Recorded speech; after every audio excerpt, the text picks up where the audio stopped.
Olá, pessoal, como é que vocês estão? Em primeiro lugar, bom domingo para vocês, que Papai do Céu os abençoe.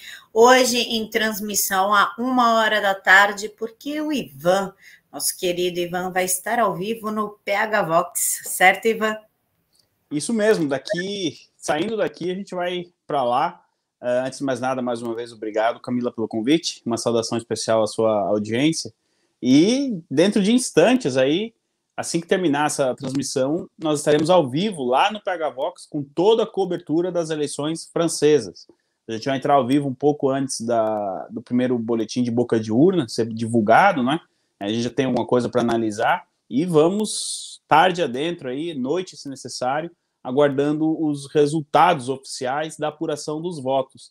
Acredita-se que por volta aí de 4 horas, horário de Brasília, talvez 4h30, a gente já tem aí um quadro de quem pode ir para o segundo turno nessas eleições que estão bem acirradas, viu, Camila? Então, a tarde do público já está definida aí, ó. Com nós aqui na Camila e depois lá no PH Vox. E eu disse nós mesmo com I, tá?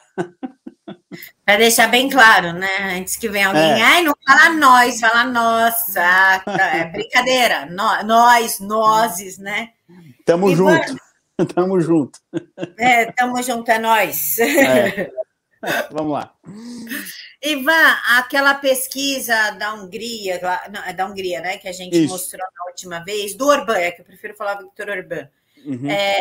Como é que ficou aquilo? Deu bom para as crianças? Não deu? Como é que foi? Deu excelente. Vamos falar rapidinho do Orbán em primeiro, Camila. Eu não sei como, aí no Brasil, algumas mídias diziam que a eleição estava disputada, depois o pessoal me mandou, e eu acho que eu vi isso só no Brasil, viu?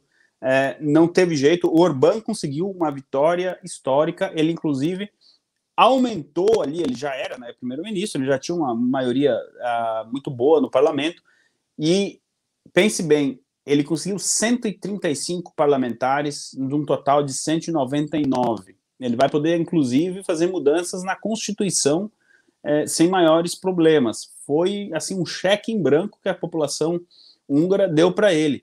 E olha só, Camila, do outro lado você tinha a união de 6 partidos de centro e centro-esquerda contra o Orbán, patrocinados pela União Europeia, patrocinados por Jorge Soros, e não teve jeito. O Orbán passou o rolo compressor, foi uma grande vitória. Inclusive no discurso de vitória dele, ele falou que o Jorge Soros nunca gastou tão mal dinheiro como dessa vez investindo na campanha contra o Viktor Orbán. Grande vitória, mais 4 anos, e a Hungria realmente é um bastião conservador no centro da Europa. E quando eu digo isso, não é só politicamente. Aí agora a gente passa para a questão do referendo, para a questão ideológica mesmo, né? A eleição ela ainda tem aquela coisa, gosto do candidato, não gosto. Ali o voto do referendo foi muito ideológico. O que acontece, Camila? A gente fez aqui uma mini enquete, né, domingo passado com a audiência, e o não ganhou aqui com, sei lá, 80%, 90%.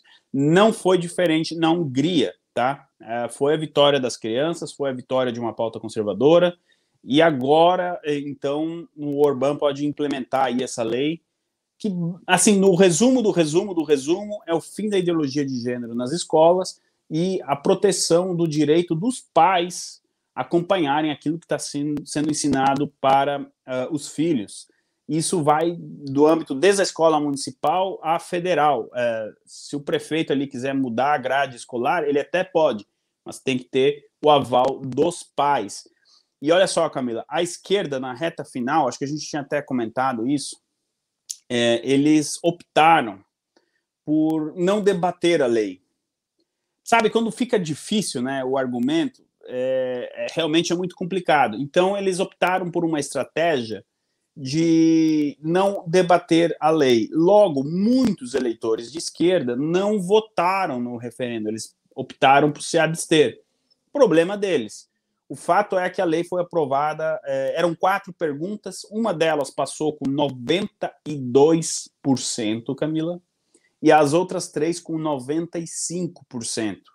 Então, ali também a população húngara... E olha só que curioso, muita gente até não votou por Orbán, votou em outros candidatos, mas votou com a lei do Orbán. Ou seja, existe um conservadorismo na Europa, nesse caso, a gente vai falar de outros aí, né? Mas nesse caso mais específico da Hungria, que não é propagado nas emissoras de televisão, nos jornais, na grande mídia, mas ele existe. E quando ele tem a oportunidade de se demonstrar forte, ele faz. E esse referendo foi isso. Então foi uma grande vitória para a pauta conservadora dentro, no coração da União Europeia. O Orbán também disse que essa vitória dele pode ser vista da Lua como de Bruxelas, ou seja, ele deu aquela cutucadinha na União Europeia. Camila, foi um grande resultado e, assim, as famílias húngaras estão protegidas de mais esse avanço da nova ordem mundial, se você quiser colocar, ou das pautas revolucionárias. É isso.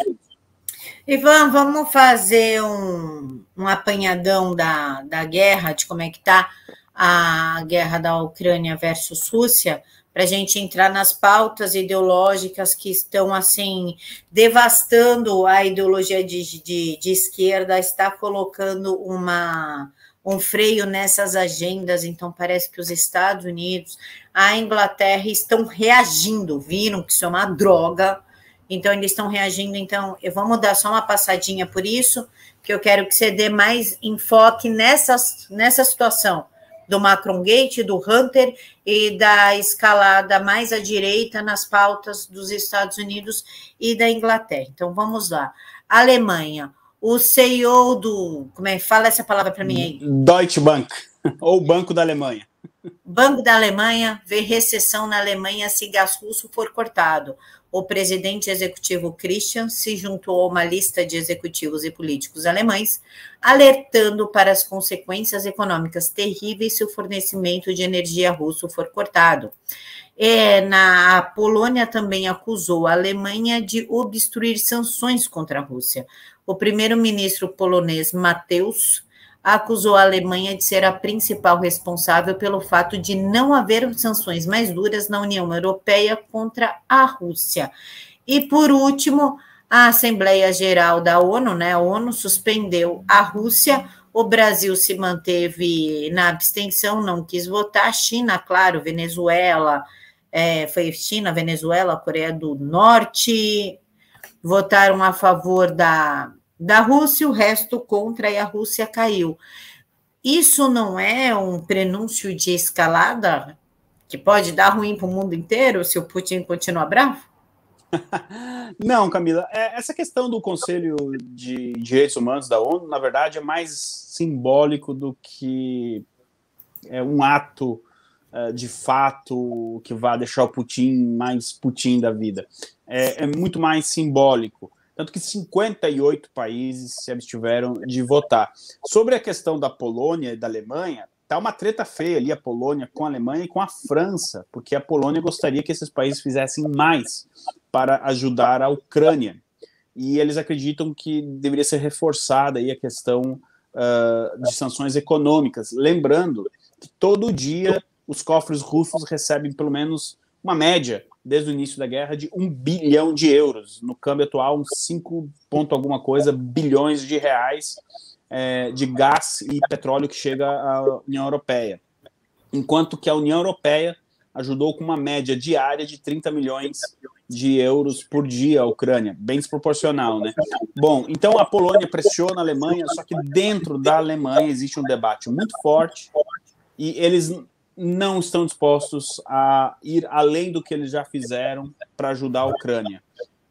O exército alemão é um dos mais fracos, pouca gente sabe disso, dentro da União Europeia, e eles também não querem mais, nem os capacetes, mas essa foi a última notícia que eu tive, eles estão dispostos a ajudar.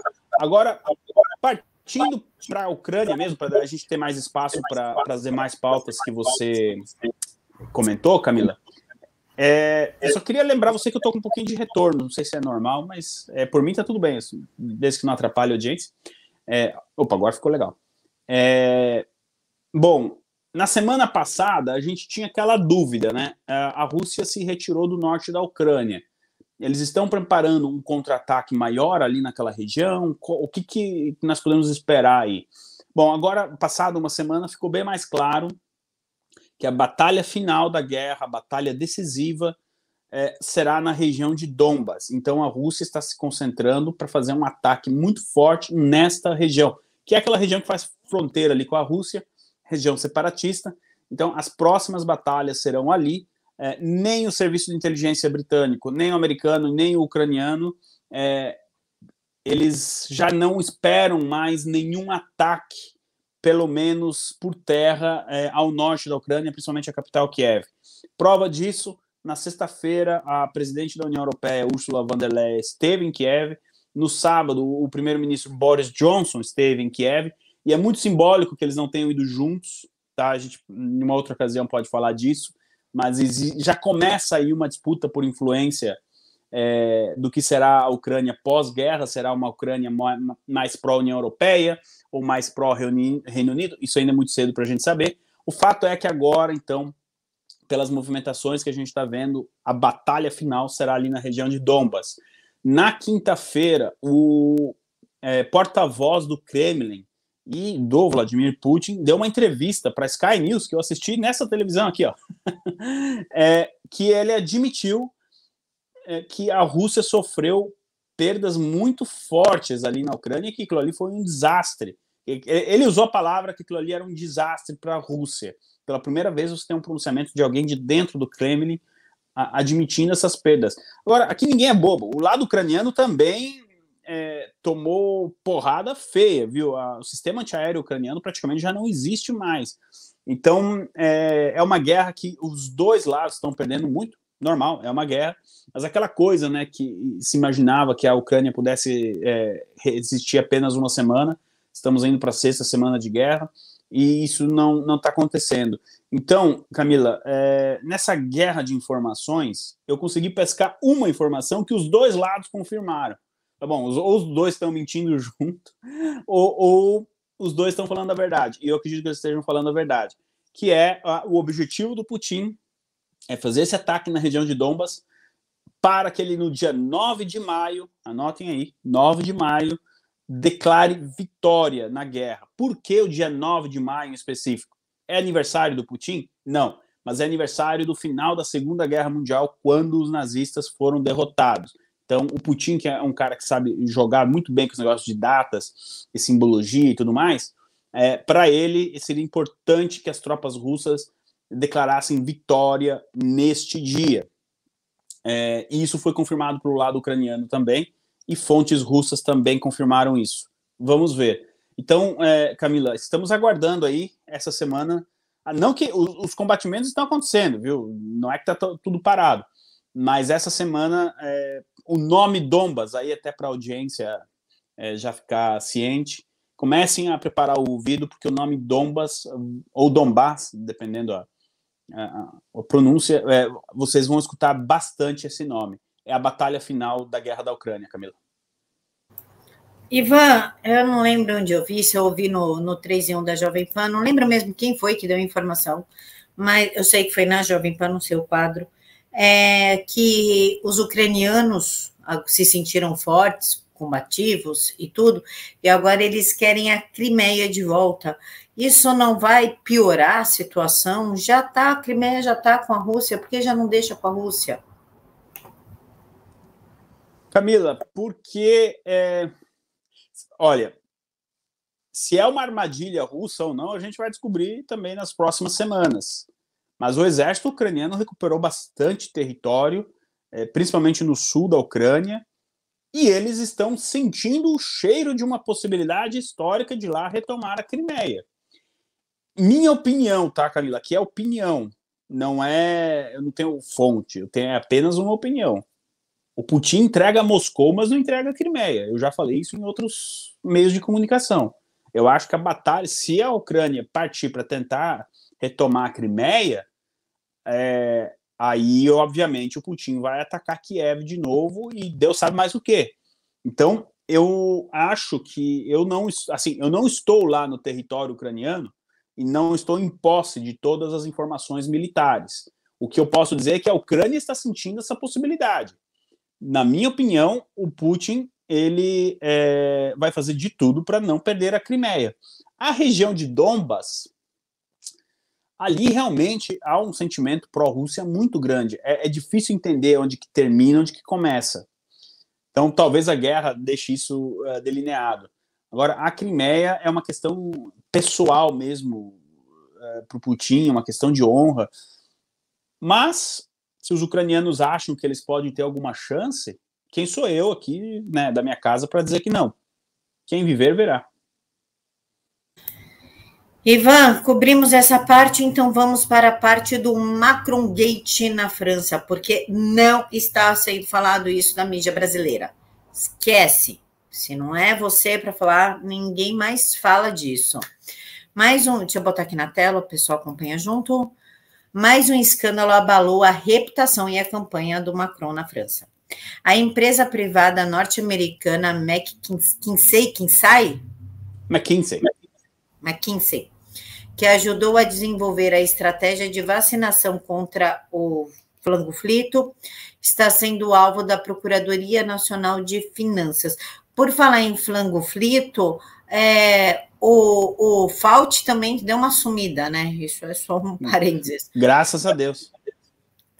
Mas espero que os cachorros que ele torturou vivo e os macacos estejam bem tratados, né? Estejam recebendo ajuda. Por gentileza, Ivan.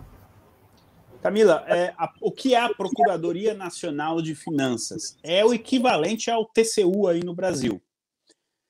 Nós tratamos de um Macron Gate semana passada, que foi a relação dele com o Banco Rothschild. Isso aqui é um outro caso. Isso aqui não tem nada a ver com aquele lá. Então, o Macron tem 2 Macron Gates. Tem para você escolher. Só que esse é um pouco mais grave, porque a gente já tem uma investigação acontecendo que é baseado, Camila, em um relatório que o Senado francês aprovou, tá? Debateu e aprovou. E o que acontece? O que eles querem saber agora é se essa empresa McKinsey ela ditou as políticas no combate à pandemia impostas no governo Macron. Resumindo, teria Macron estipulado um lockdown baseado no que essa empresa disse? Passaporte sanitário, uso de máscara, tudo isso teria influência dessa empresa? Essa empresa teria algum ganho com isso? Venda de máscara, por exemplo? Estou dando apenas um exemplo aqui, pessoal. A investigação ela está acontecendo, então eu só estou levantando uma hipótese. E essa empresa também é acusada de lavagem de dinheiro, conflito de interesse, lobby, enfim, tem uma lista ali de crimes que não são poucos. Camila, eu até brinquei na minha participação lá nos Pingos nos Is, que eu não sei como é que diz covidão em francês, mas nós podemos estar diante do covidão francês. Só que lá na França, ao contrário do Brasil, tá justamente o contrário. O governo francês forçou, né, o fechamento das cidades, o lockdown, e agora os senadores querem saber com base no que foi feito esse fechamento. Outras empresas do ramo estão alegando que, olha, ele não ouviu a gente, ele só via essa empresa, a McKinsey. Então é por isso que foi aberta essa investigação. Então, olha só, mesmo que ele seja reeleito, ele já começa o segundo mandato, caso consiga, né? A gente pode até falar um pouquinho de eleição francesa, e a gente vai descobrir dentro de algumas horas como é que as urnas dirão, né? Ele já começa com esse problema dessa investigação. Repito, é como se o TCU tivesse aprovado, investiguem para ver o que aconteceu. É muito grave.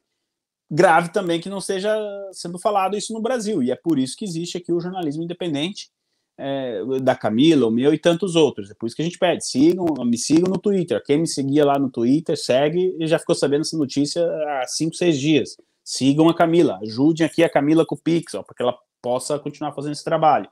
Então, isso está acontecendo, e se lá no primeiro, do Banco Rothschild, você ainda não tem uma investigação oficial, o que você tem ali são investigações de jornalistas independentes, e isso com certeza vai chegar para a polícia, que vai abrir um inquérito, né, o órgão competente. Aqui não, aqui as coisas já estão, e olha, até para minha surpresa, está mais adiantado do que eu imaginava. Você já tem até um relatório do Senado que deu base aí para abrir essa investigação. Então, uma espécie de CPI do Covid está em andamento na França e o Macron vai ter muita coisa para explicar. Mesmo que ele perca o mandato, ele vai ter que explicar tudo isso. Agora, tem uma coisa que eu quero ressaltar aqui, Camila. Essa história do Covidão francês, ela vem a público na quarta-feira. Muitas pesquisas que davam o Macron ainda no primeiro turno foram feitas antes da publicação dessas revistas, dessa investigação. É por isso que o que saiu de pesquisa nos últimos dias, Macron com 26 e Le Pen com 23 no primeiro turno, elas estão um pouco desatualizadas, porque você pode ter certeza que a percepção do eleitor francês diante desse escândalo vai mudar.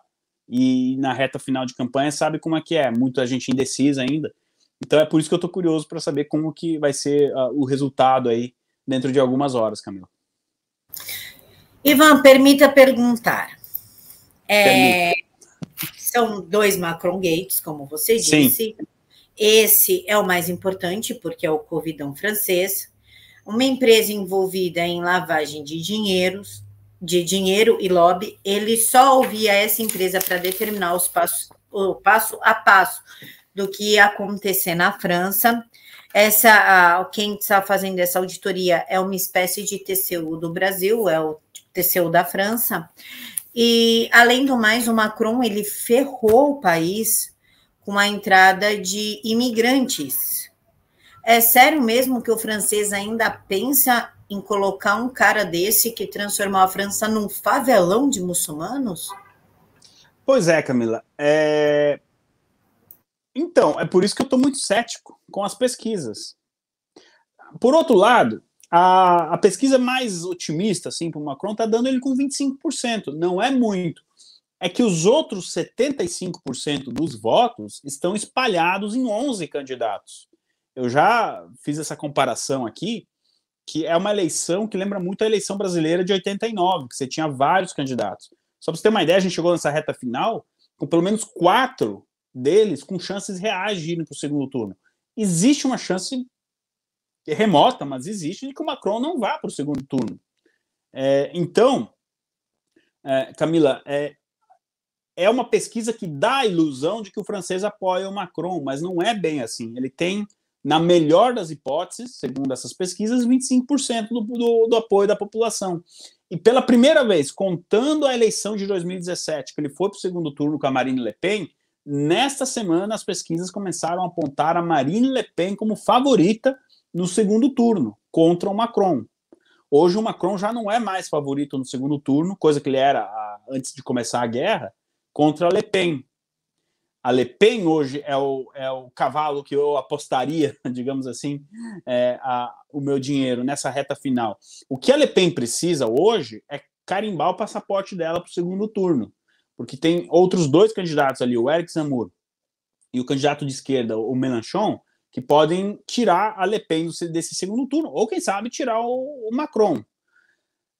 Tá tudo muito indefinido, Camila. Então, eu acho que semana que vem a gente vai ter números na mesa para a gente analisar.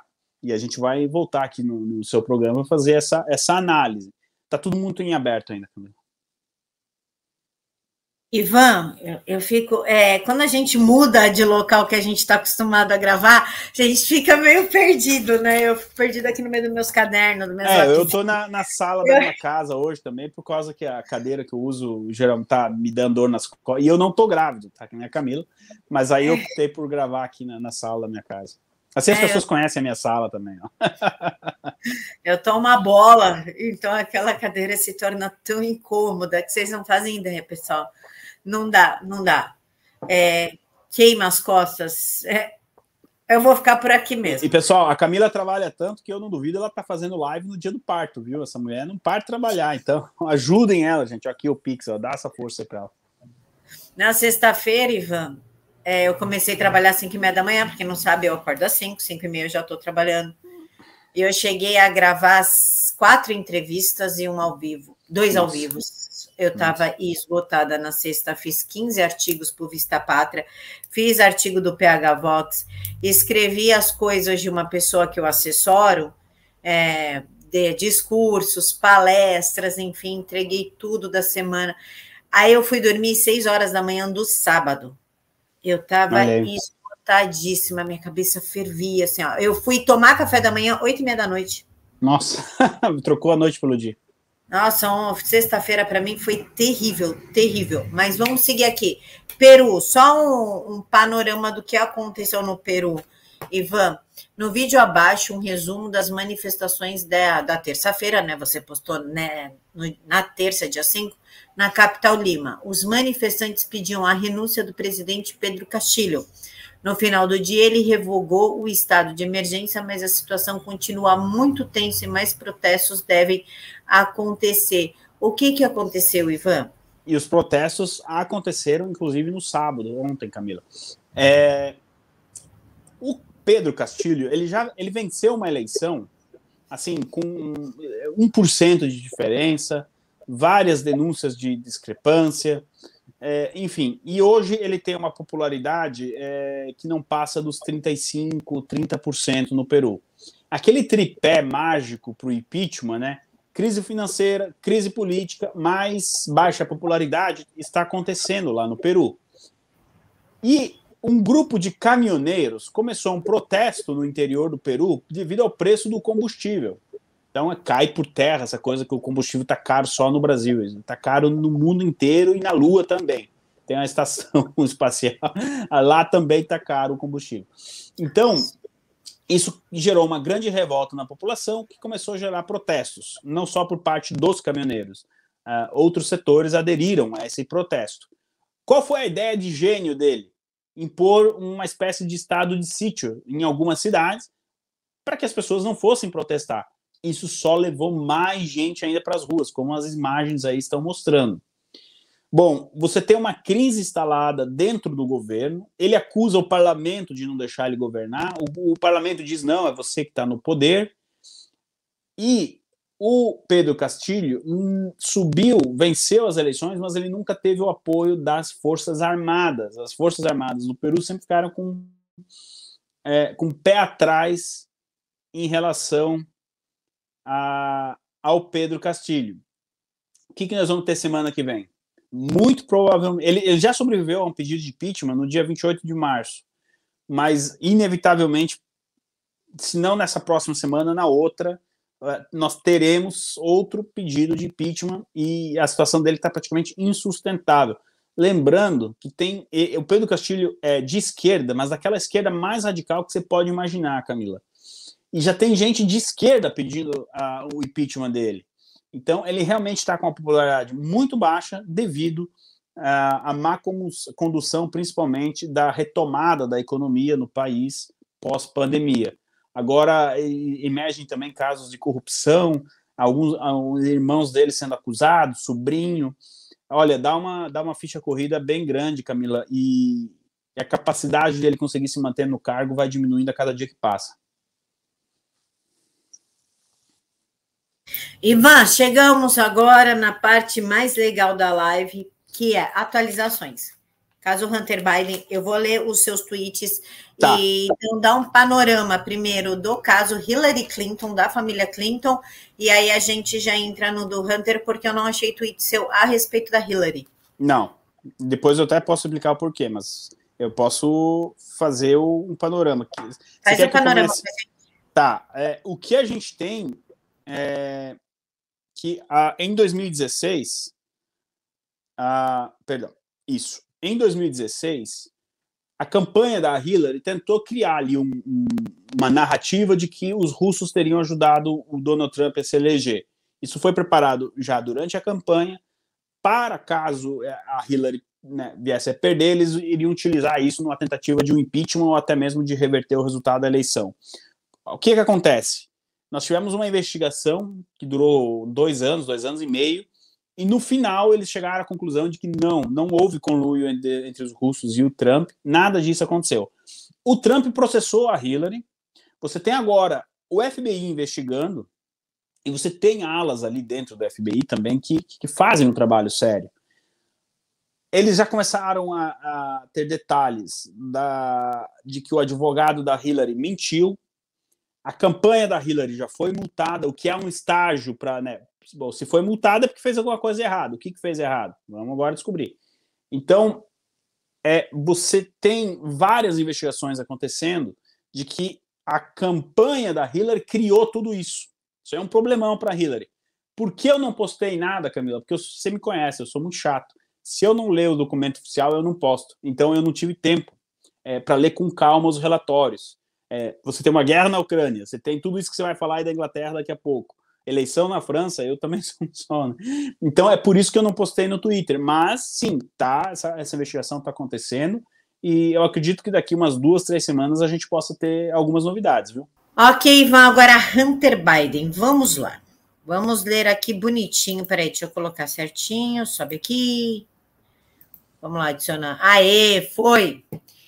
Fontes ouvidas pela Fox News disseram que o filho do presidente Biden, Hunter Biden, pode estar prestes a ser indiciado por crimes federais e que o procurador-geral do estado de Delaware deve investigar as ligações de Joe Biden com os negócios do filho. Aí, logo depois, vem denunciante que entregou o laptop abandonado de Hunter Biden a congressistas e ao jornal Daily Mail revela que ele tem 450 gigabytes de material excluído, incluindo 80 mil imagens e vídeos. Ele fugiu para a Suíça temendo retaliação da Casa Branca. Eu também ficaria com medo se eu tivesse uma informação dessa, né? Ficaria meio tenso, assim. E, por último, segundo os e-mails obtidos pela Fox News, Joe Biden, em 2017, escreveu uma carta de recomendação para uma faculdade para o filho de um executivo chinês que fazia negócios com Hunter Biden. Ivan, tudo seu. Esse último tweet aí, Camila, é uma espécie de batom na cueca, porque para ser admitido em uma universidade nos Estados Unidos não é simples, não basta você ser inteligente muitas vezes. Mas com uma carta do então ex-vice-presidente dos Estados Unidos, digamos que algumas portas se abrem. Por qual motivo, e é isso que os investigadores querem saber, Joe Biden deu uma carta de recomendação para o filho de um empresário chinês em uma universidade americana? Isso por si só já é uma notícia. Quem fez o intermédio entre o chinês e o pai? Hunter Biden. E tem um assessor do Joe Biden que trocou e-mails com o Hunter Biden. Olha que legal. O FBI já está em posse de tudo isso, tá? Então, Camila, mas o problema do Biden, se fosse esse, tudo bem. A notícia da semana é que esse rapaz fugiu para a Suíça. E eu fui investigar, e aí por isso que quando eu coloco o tweet é porque eu já fiz aquele trabalho, né? Eu consegui descobrir por que ele foi para a Suíça. Ele disse que não se sentia confortável em nenhum país de língua inglesa. Canadá, Inglaterra, Austrália, Nova Zelândia e outros. E que a União Europeia também poderia, digamos assim, dificultar o trabalho dele. A Suíça não faz parte da União Europeia e não é um país de língua inglesa. Então, no levantamento que ele fez, para publicar, porque ele disse que daqui a algumas semanas, Camila, ele vai publicar esse material aí. Se eu sumir um pouco das redes, você já sabe o que eu estou fazendo. 80 mil fotos aproximadamente. Só que, assim, não é só foto, tem muitos e-mails, e ele disse que vai publicar isso. Camila, sabe quem andou dando uma pista de que pode ajudar a publicar ele? O pessoal do Wikileaks. Eles postaram há uns 15 dias na conta oficial deles do Twitter, depois de alguns minutos retiraram, tipo, quem viu, viu, quem não viu, que, olha, tem coisa grande para vir aí e tal. Porque ele não pode postar isso em qualquer lugar também, né? Tem que ter uma proteção. Então, vem chumbo grosso. Quem é esse rapaz? É o rapaz que fez o meio de campo entre o senhor que achou o computador lá no Delaware, e é por isso que as investigações acontecem lá, que é o estado do Joe Biden também, e os jornais e a campanha do Trump em 2020. Esse cara fez essa ponte. Então, quando ele coletou tudo, ele passou o que ele sabia que dava para passar, e o restante, ali no computador tinha muita coisa excluída. Ele conseguiu recuperar o que foi excluído, e agora ele está prometendo entregar para a gente nas próximas semanas. Ele que disse semanas. Deus sabe o que tem ali, Camila. Bom, agora, onde que entra o Joe Biden nessa história? e a investigação que está acontecendo, porque sim, as pessoas, aí também no Brasil não está sendo dito, mas a gente tem oficialmente uma investigação acontecendo contra o Hunter Biden. E as acusações ali são de lavagem de dinheiro, tráfico de influência e outros crimes, digamos, no campo financeiro, vamos colocar assim. O jornal Daily Mail obteve e-mails que mostram ali um envolvimento do Hunter Biden com laboratórios na Ucrânia. E que ele, Hunter Biden, teria ajudado a levantar dinheiro para que o investimento acontecesse nestes laboratórios. Ou seja, muita coisa para acontecer aí também. Joe Biden, Camila, olha só, nada de novo debaixo do sol. O que os investigadores estão tentando agora descobrir, o Joe Biden reformou a casa em 2012. Adivinha quem pagou a reforma para ele? O Hunter Biden. Foi uma reforma gigantesca, não foi? Que chamou atenção, saiu nas mídias. Assim, isso eu lembro. Dessa reforma eu lembro, que começaram a falar que ele desviou dinheiro do Obama e não sei o quê. O dinheiro pode ter saído de empresários chineses, passado pelo Hunter Biden e chego no vaso sanitário do Joe Biden. Literalmente, porque é a reforma do banheiro que chamou a atenção na época. Então, o que os investigadores agora estão tentando dizer, ok, o Hunter lavou dinheiro. Tá, aonde foi parar esse dinheiro? Aquela coisa, follow the money. Pode ser que o dinheiro tenha ido parar no banheiro do Joe Biden. É isso que eles estão investigando agora. Primeiro tem que terminar essas pontas soltas da ligação do Hunter Biden com os chineses, que tá muito claro, Camila. Tem uma tonelada de e-mails, assim, o moleque fez tudo errado, nem para fazer a coisa escondida. Só que é lógico, né? Os investigadores querem ir sempre para cima. Em vários e-mails aparece o seguinte termo em inglês: big guy. O big guy seria o cara, seria o grande cara, seria, né, alguém muito acima. Quem seria esse big guy? É isso. Os investigadores, nessa altura do campeonato, eles já sabem, mas saber é uma coisa, provar é outra. Então eles precisam provar. Olha aí, você buscou esse Twitter também. Acho que seria interessante você ler esse Twitter e aí eu comentar, Camila. Uma testemunha do caso Hunter Biden foi solicitada a identificar quem era o grande cara, né? Como fala? Big Guy. Big Guy. No acordo planejado por Hunter com o conglomerado de energia chinês. Os investigadores tentam descobrir se o grande cara era o então vice-presidente dos Estados Unidos, Joe Biden. Eu acho que não dá para ter dúvida, né, Ivan? Então, o que os chineses sempre queriam, olha, a gente vai comprar não sei o que nos Estados Unidos, a gente vai fazer investimento X e tal, mas a gente sempre quer a palavra desse big guy, ou seja, lobby, mas mais do que lobby nos Estados Unidos é permitido, mas é tráfico de influência mesmo. Então, o Hunter Biden venderia essa influência. O que a Casa Branca, Camila, porque eles já estão preparando a defesa, tá? Só para vocês terem uma ideia de como está avançada a coisa. A Casa Branca já definiu uma linha de defesa ali, de que, olha, esse menino é um louco e ele usava o nome do pai sem o pai saber. É por isso que no tweet anterior a gente colocou ali que os investigadores querem saber se o pai sabia ou não dessas negociatas. A linha da Casa Branca até o momento olha, ele agiu por conta própria. Menino mau, onde já se viu fazer as coisas sem falar com o pai. Isso já resultou na queda daquela ruivinha, que é a chefe de comunicação de imprensa da Casa Branca, que já, como a gente diz aí no Brasil, deu os 30, né? Ela vai trabalhar mais 3 ou 4 semanas, a Psac está saindo. E um dos motivos é que ela não aguenta mais responder as perguntas dos jornalistas referente a essa questão. E ela dá aquela resposta padrão, olha, o filho do presidente não faz parte da administração, não vou responder. Só que o cerco está se fechando, e isso está estressando muito ela. Esse seria um dos motivos dela estar saindo da Casa Branca. Então, agora, Camila, a gente está naquele estágio, e essa testemunha é uma ex-namorada, uma mulher que o Joe Biden teve um filho fora do casamento. E as negociatas aconteceriam ali na casa dela. Então ela testemunhou muita coisa, ela viu muita coisa. E parece que ela anda também meio com uma sede de vingança. O Hunter Biden andou fazendo alguma coisa para ela. 1 mais 1 é 2, né, Camila? Então você imagina o que essa mulher tem para falar. Ela já depôs, tá? Ela já fez, prestou o depoimento dela. E quem está vazando isso para a imprensa agora, esses detalhes, é o advogado dela.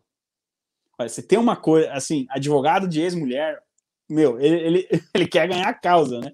Então ele tá dando essas pistas aí para a imprensa, que agora o assunto já, enfim, a gente lembra que 1 ano atrás não dava nem para falar disso, né? Agora, com tudo isso, outra tática que eu percebi da defesa do Hunter, não sei se comentei isso no domingo passado, mas eles já estão trabalhando com isso, é de dizer, olha, na época que ele fez tudo isso, ele estava passando por um momento de depressão, caiu nas drogas, então ele não sabia o que ele estava fazendo. Acho que eu comentei isso no domingo passado, mas é sempre bom ressaltar, porque até o momento, tá, parece que essa vai ser a linha de defesa do Hunter Biden. Se vai prevalecer ou não, aguardem as cenas do próximo capítulo. Ivan, só para a gente finalizar esse tema aí para a história lá dos trans, o Hunter Biden também é envolvido em casos de pedofilia, incesto, tráfico de mulheres e prostituição. O pai dele também é envolvido no negócio do incesto com a irmã do Hunter. Como é que fica? Eles nunca vão responder por isso? Isso não vai entrar nos inquéritos? Camila, se está sendo investigado nessa investigação do estado do Delaware, está correndo em sigilo total, tá? Eu não estou dizendo que eles sejam inocentes, tá, Camila? Mas nos documentos oficiais que eu tive acesso, que eu vi, nessa investigação, isso não está acontecendo. Porém, Camila, eu estou fazendo a conexão com o rapaz da Suíça. Eu acho que um dos motivos dele estar tentando divulgar isso é porque justamente dizer, peraí, tudo bem, a pessoa cometeu ali crime de corrupção, ela tem que ser punida, mas existem outros crimes aqui bem mais graves que vocês não estão dando atenção, então vamos jogar no ventilador. Essa é a linha que eu peguei, tipo, o cara vai fazer isso justamente para... Porque quando ele fala, Camila, que ele tem medo de retaliação da Casa Branca, se fosse só esse negócio de corrupção, não ia acontecer nada com ele. Ele já fez o que tinha que fazer. Se fosse para acontecer, já tinha acontecido. Agora já está tudo com o FBI mesmo. Que diferença isso ia fazer? Mas quando ele diz que vai divulgar mais coisa e está com medo de retaliação, e outra, ele deu uma entrevista, eu não sei como que isso não sai no Brasil. Ele disse que os últimos dias dele nos Estados Unidos, ele estava vendo aqueles carros pretos do FBI circulando a casa dele. Ele ficou com medo e resolveu fugir. Assim, a gente não sabe se o carro é do FBI, tá? Mas é aquelas caminhonetas pretas que a gente vê nos filmes e tal. Então, foi um dos motivos dele fugir foi isso. Minha opinião, esse rapaz está dizendo o seguinte, olha, tudo bem investigar por corrupção, mas e o pior aqui? Então, o mundo vai saber o que é o pior. Essa é a sensação que eu tenho. Nessa investigação do Delaware, se eles estão investigando, além dos e-mails, as fotos que eu vi do computador que estava no computador do Hunter Biden, eles estão fazendo isso em sigilo, Camila. É o que eu posso dizer. Porque corrupção é ruim. Mexer com criança e destruir... É bem pior. É pior ainda. Não existe, não dá nem para colocar na balança, né, Camila? Vamos combinar. Ivan, vamos falar rapidinho da Califórnia. Ela proibiu a teoria racial lá, aquele negócio das raças, que coloca o negro como superior, coitadinho, vitimiza o negro branco como malzinho. E, em contrapartida, para provar, já está sendo discutido, já teve ali um primeiro passo, o assassinato de bebês pós-nascido com 1 mês, né? Ou seja, assassinato de criança, infanticídio, e assim como em Maryland, que foi aprovado para crianças nascidas até 28 dias. Dá um panorama para a gente? Camila, você passou isso para mim semana passada. Perdão. E eu fiz o dever de casa, eu fui atrás disso. É abominável, tá? Esse primeiro estágio foi aprovação por unanimidade, o que é mais grave ainda. dessa lei em uma comissão do parlamento estadual. Ele ainda precisa ser aprovado pela Comissão de Saúde da Califórnia e por mais uma comissão, são mais duas, e aí vai para o parlamento da Califórnia. O que eles estão propondo, que nem você falou, a criança nasce, a mãe tem 28 dias ainda para dizer se quer ficar ou não com essa criança. Se a mãe não quiser, ela pode matar a criança. É disso que a gente está falando.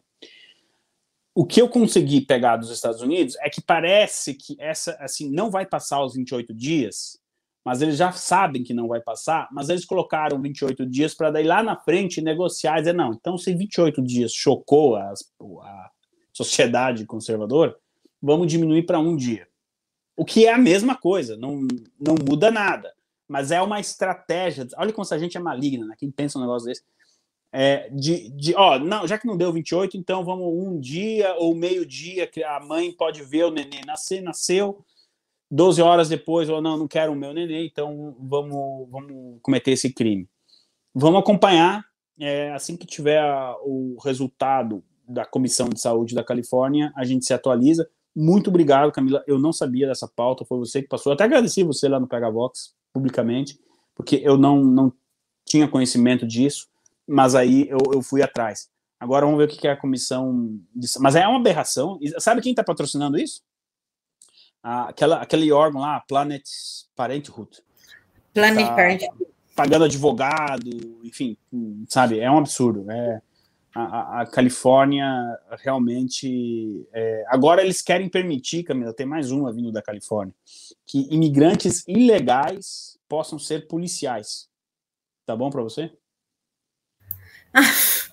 A Califórnia está completamente perdida, né, Ivan? Acabou a Califórnia. Virou terra de quem? O que existe de ruim nos Estados Unidos está na Califórnia. Nossa, Deus me livre. Enquanto isso, esse é um assunto que me perturba muito, não é nem porque eu tô grávida, já sou mãe, mas matar um bebê é foda. Enfim, vamos lá. Em contrapartida, por 70 votos a 14, a Câmara Estadual de Oklahoma aprovou um projeto de lei para tornar o aborto ilegal. O governador Kasich, é isso? Stitt disse que assinaria qualquer projeto de lei anti-aborto que chegasse à sua mesa. E isso é uma vitória, Ivan? Das grandes. Essa lei, ela é até mais importante que a lei do Texas, que a do Texas está trazendo o aborto de 18 para 6 semanas. O Oklahoma, que é um estado vizinho do Texas, falou, não, já quem traz para 6, traz para 0. Então vamos para 0 logo de uma vez. O governador republicano que, digamos assim, patrocinou essa lei, ele deixou bem claro, assim, olha, aprovem no Congresso, né, estadual, e tragam para mim que no momento que tiver aprovado eu não vou pensar 2 vezes e vou sancionar. Essa altura ele já deve ter sancionado, então acho que foi até no mesmo dia. Coincidência ou não, eu vi o presidente Bolsonaro andando de cavalo em Londrina, ele também, esse governador, sabe, os Estados Unidos, né, tem o interior dos Estados Unidos, tem os rodeios e tal, ele também deu uma volta a cavalo, vestido de peão e tal, bem bacana. E então foi uma grande vitória para o movimento pró-vida nos Estados Unidos. A gente tem vários estados, e olha, Camila, nos últimos 2 meses, 1 mês, várias vitórias aí foram conquistadas. Eu não sei se separou também a questão do Alabama. A gente teve Texas, Flórida, Mississippi, Tennessee. A vitória das vitórias, se Deus quiser, vai ser alcançada em junho na Suprema Corte, que aí automaticamente derrubaria esse plano louco da Califórnia. Mas os estados, pelo menos, onde a maioria é conservadora, eles estão fazendo o que podem para preservar a vida. Ivan, antes a gente falar dos bloqueadores, que eu achei sensacional, e essa pauta eu quero pegar, porque é nos Estados Unidos, na Inglaterra, sim, sabe, chega aqui no Brasil, aquela juíza que não sabe se o que é uma mulher, né? Se é mulher, ela não é bióloga, ela não sabe a diferença de torneirinha. Torneirinha para fora, menininho, torneirinha para dentro, menininha, pacotinho, menininho, sem pacotinho, menininha. É muito simples, né? É muito fácil, qualquer criança descobre isso. E parece que ela realmente vai subir à Suprema Corte. Parece que ela vai ser mesmo aprovada. Já foi aprovada, Camila. Essa informação eu posso te dar. 53-47 no Senado, já passou. Tá, pode então ela já foi aprovada. E o que chama a atenção é, primeiro, ela não saber a diferença de sexo, sendo que ela ela é agora uma juíza da Suprema Corte. Segundo, que ela é conhecida por facilitar a vida de pedófilos como coitadinhos, olha só, não pode ficar preso porque tem pressão alta, e os caras são reincidentes e falam isso abertamente. O que junta com o caso da Disney, que quer aprovar mais filmes, mais manipulação LGBTQIAPYZ para as crianças. A gente pode dizer que os Estados Unidos, embora estejam galgando uma agenda mais à direita, com a Câmara dos Deputados do Alabama, que aprovou uma legislação que torna crime, com até 10 anos de prisão, médico que prescrever bloqueadores de puberdade e hormônio, realizar cirurgias para ajudar na transição de gênero de pessoas menores de 19 anos, também é um país que vai cair na agenda da pedofilia, do incesto, do martírio infantil? Camila, o movimento revolucionário, essa gente, eles tentam sempre, né?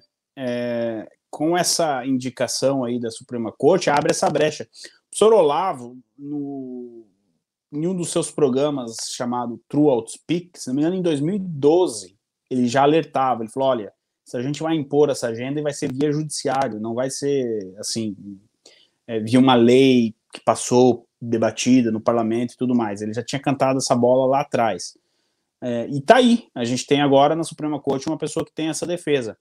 Porém, lá nos Estados Unidos, você tem vários mecanismos que podem, pelo menos, retardar e, a longo prazo, impedir que essa agenda avance. Nem tudo está perdido, Camila. Se teve uma coisa que serviu, assim, a derrota do Trump, do jeito que foi justamente para abrir os olhos dos conservadores dos Estados Unidos. Em termos de barrar a agenda esquerdista, eu vou dizer uma coisa para você, Camila. Os conservadores fizeram mais nesse 1 ano e meio que o Trump saiu do que nos últimos 20. Eu posso pegar aqui os casos, exemplos e vitórias que foram alcançadas, que se eles tivessem, nos últimos 20 anos, mantido essa linha do último ano e meio, nós não estaria, a Califórnia não seria o que é hoje e outros estados. A derrota do Trump da maneira que foi serviu para abrir os olhos. E agora está todo... o governador da Virgínia também, na sexta-feira, passou um decreto que acaba com a identidade de gênero também nas escolas da Virgínia. E olha que o governador da Virgínia está saindo melhor que encomenda, viu? Ele era para ser um meio que centro-direita. Olha, tá sim, parece que o Trump, o que ela colocou ali, e é o Trump que está dentro do governo da Virgínia. Então, os conservadores estão, não é fácil, tá? Não é simples, é uma batalha diária, mas pelo menos agora um contra-ataque está acontecendo. Eu não estou querendo ser muito otimista, Camila, mas eu quero dizer para você o seguinte, que os Estados Unidos não é essa juíza, tá? E os Estados Unidos não é o Joe Biden. Está muito corrompido, a situação está muito complicada, não é mais a única superpotência do mundo, ainda mais na questão dos valores, mas, assim, ainda há uma resistência que pode reverter isso. Peço desculpas pelo barulho do pi, mas meu vizinho é surdo, ele não percebeu que o alarme do carro dele disparou e isso vai ficar por uns 40 minutos. Ele sempre faz isso. Tá bom. Então, vamos falar de Reino Unido, Ivan.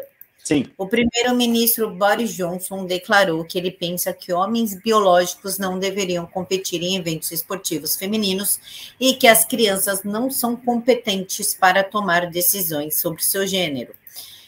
Trans podem ser excluídos de vestiários e banheiros exclusivos para mulheres, decidiu o órgão de defesa da igualdade.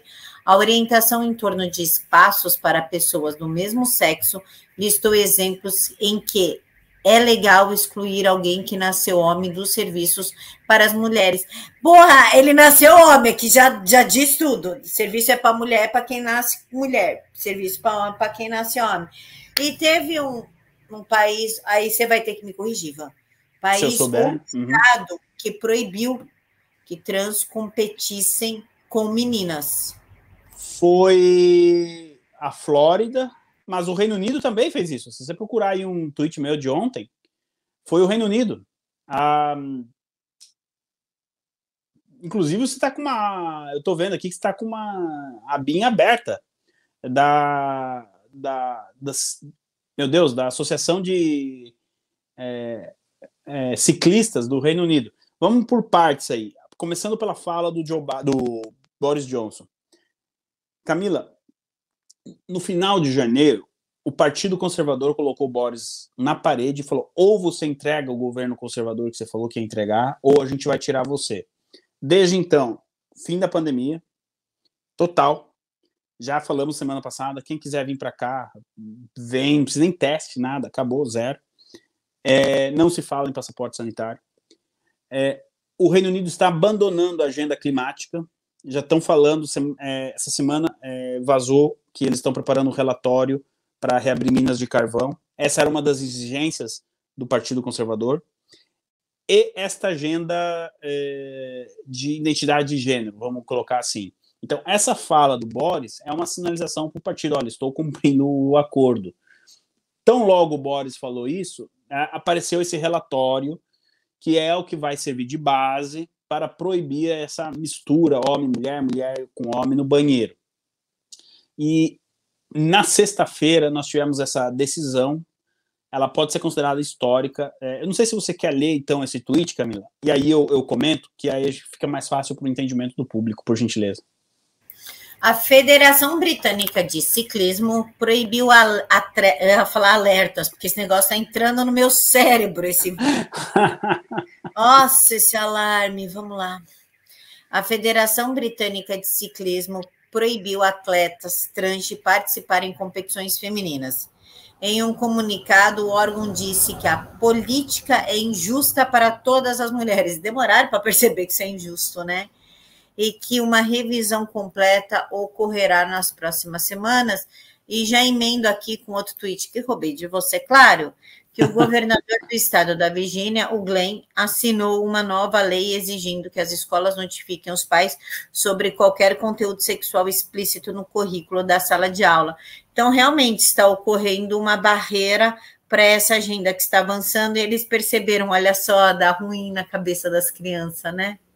No caso do governador, ele prometeu isso na campanha, tá? Então ele meio que está entregando o que ele prometeu. O problema era o governador que tinha antes, que era do Partido Democrata, e por isso que ele perdeu a reeleição em novembro passado. Camila, essa questão da Associação de Ciclistas, aí, da Federação de Ciclismo, o que aconteceu? O debate que está acontecendo lá nos Estados Unidos, inevitavelmente, ia chegar aqui. Estados Unidos e Reino Unido, em certos aspectos, são muito parecidos. É por isso que quem cobre a política britânica consegue cobrir a americana e vice-versa. Em janeiro, uma atleta trans, ela se inscreveu para uma competição que vai acontecer agora em abril, na categoria feminina. Na época, a associação, a federação, ela disse: ok, a sua inscrição foi... nós protocolamos e nós aceitamos, vamos tomar uma decisão. Essa decisão foi tomada. E por que a associação demorou? Porque ela quis fazer um debate interno para entender como participar ou não. Porque isso aí, Camila, o que é importante nisso?